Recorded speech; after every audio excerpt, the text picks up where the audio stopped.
중국의 마지막 황제 부위처럼 우리나라 마지막 황족들의 거취 또한 매우 드라마틱합니다. 일단 한국의 마지막 황제라면 순종이겠죠. 또 마지막 황태자라면 고종의 7번째 아들 영친왕이겠습니다. 후사가 없는 순종의 후계자로 지목돼 1907년 황태자로 책봉되지만 3년 만에 왕세자로 떨어지고 일본 귀족의 딸 이방자에서 결혼해서 한일 병합의 선전물로 전락했던 비운의 인물이죠. 그 아들이 이구라는 사람입니다. 이른바 마지막 황태손. 그는 일본에서 태어났고 일본에서 자랐습니다. 일본 황실의 일원으로서 대접받았던 영친왕의 가족은 전쟁 후 그 직위를 박탈당합니다. 그리고 1952년 샌프란시스코 강화 조약 이후 그 국적 또한 일본에서 한국으로 바뀝니다. 한국인이 됐으니 한국으로 돌아가야 됐지만 이미 한국엔 또 하나의 왕족, 즉 전주이시 양녕대군파 이승만 대통령이 있었습니다. 이승만은 영친왕 가족의 귀국을 절대 반대했죠. 결국 이 군은 미군 사령부의 배려로 미국으로 유학 가서 MIT 공대에 들어갑니다. 공부를 꽤 잘했습니다. 그냥 미국에서 눌러 살았다면 남부럽지 않은 사업가로 잘 살았을 겁니다. 건축회사에서 만나 사랑에 빠져 결혼했던 8살 연상의 우크라이나계 미국 여인과 함께 말입니다. 그러던 그에게 뜻밖의 전화가 옵니다. 5.16 쿠데타 후 한국의 실권자 중 하나가 된 김종필이었습니다. 박정희 정권은 냉대받던 이씨 황족을 국내로 불러들이고 그를 통해 정치적 이득을 보려고 했던 겁니다. 한국에는 거의 와본 적이 없던 왕세손과 그 미국인 부인은 카퍼레이드까지 벌이며 국내로 들어왔습니다. 이 군은 그 후 바빴습니다. 유능한 건축가로 살았던 그는 한국에선 별 안 간 마지막 황태손으로서 별 볼 일은 없으나 어쨌건 역사의 그림자로 남아있던 황실의 대표 노릇을 했습니다. 안 된 건 그 부인 줄리아였습니다.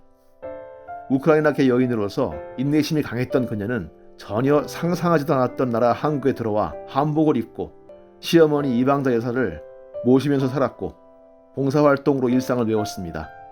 그러나 그녀가 외국인이 아니었다면이라는 이방자 여사의 한탄처럼 그녀는 종친들의 환영을 받지 못했습니다. 벽안의 외국인인데다가 아이를 낳지 못했던 겁니다. 망해버린 왕가의 후사가 뭐가 중요하다고 어떤 이들은 이구에게 여자를 소개시켜준다 어쩐다 부산을 떨었고 점차 부부 사이는 멀어집니다. 친척들과 함께 한 사업이 부도가 났고 이구는 일본으로 건너가 버렸고 거기서 줄리아에게 이혼장을 날립니다. 1982년 이구 부부는 25년간의 결혼 생활에 종지부를 찍게 됩니다. 줄리아 여사는 이혼을 수락한 결정적 계기를 아프게 토로한 바 있습니다. 시아버지 산소에 갔을 때 전주시 문중 두 사람의 대화를 들었습니다. 저를 가리키며 저 여자가 누군가 하니 이씨 가문을 망친 여자야 하는 것이었습니다. 마지막 황태손 비였던 줄리아 리는 한때 자신을 열렬히 사랑했던 8살 연하의 남편을 마음에서 놓지 않았고 한국을 떠나지도 않았습니다. 플라자 호텔에서 공예점을 운영하면서 장애인 고아들을 돕는 활동을 계속했죠. 오히려 마지막 황태손 비로서 품위를 지킨 건 아내 쪽이었습니다. 이구는 사기 혐의로 피소되기도 하고 정체 모를 무당 같은 여자와 동거하면서 세월을 엮고 있었던 겁니다. 나는 일본인도 한국인도 미국인도 아니다 하고 한탄만 하면서 말이죠.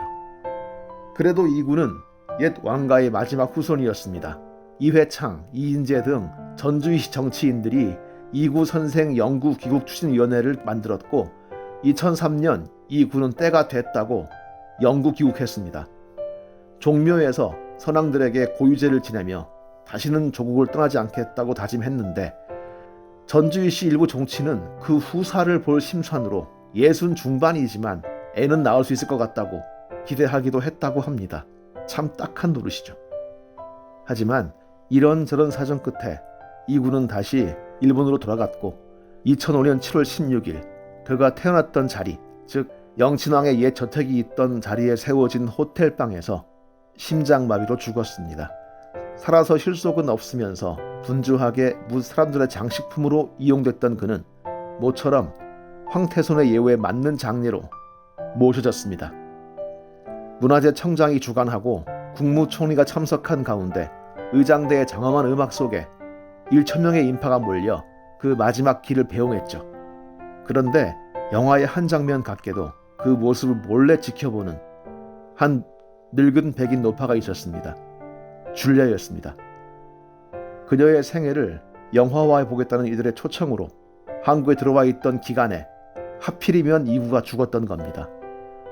이 일정이 제대로 알려져 있지 않았던지 줄리아는 장례식에 정식으로 초대받지 못했고 그저 먼발치에서 사랑했던 남편, 왕족으로 태어나 불행했던 남편의 마지막 가는 길을 지켜봤던 겁니다. 마지막 황태소는 아마도 그 우렁찬 장례식보다도 슬픔과 회한의 사랑을 담아 자신의 영구를 지켜보던 옛 아내가 더 반가웠을 것 같습니다. 대한제국의 마지막 황태손비 줄리아 리도 2017년 세상을 떠났습니다. 어쩌면 대한제국의 마지막 그림자를 걷어낸 것은 외국인 황태손비 줄리아가 아니었을까요?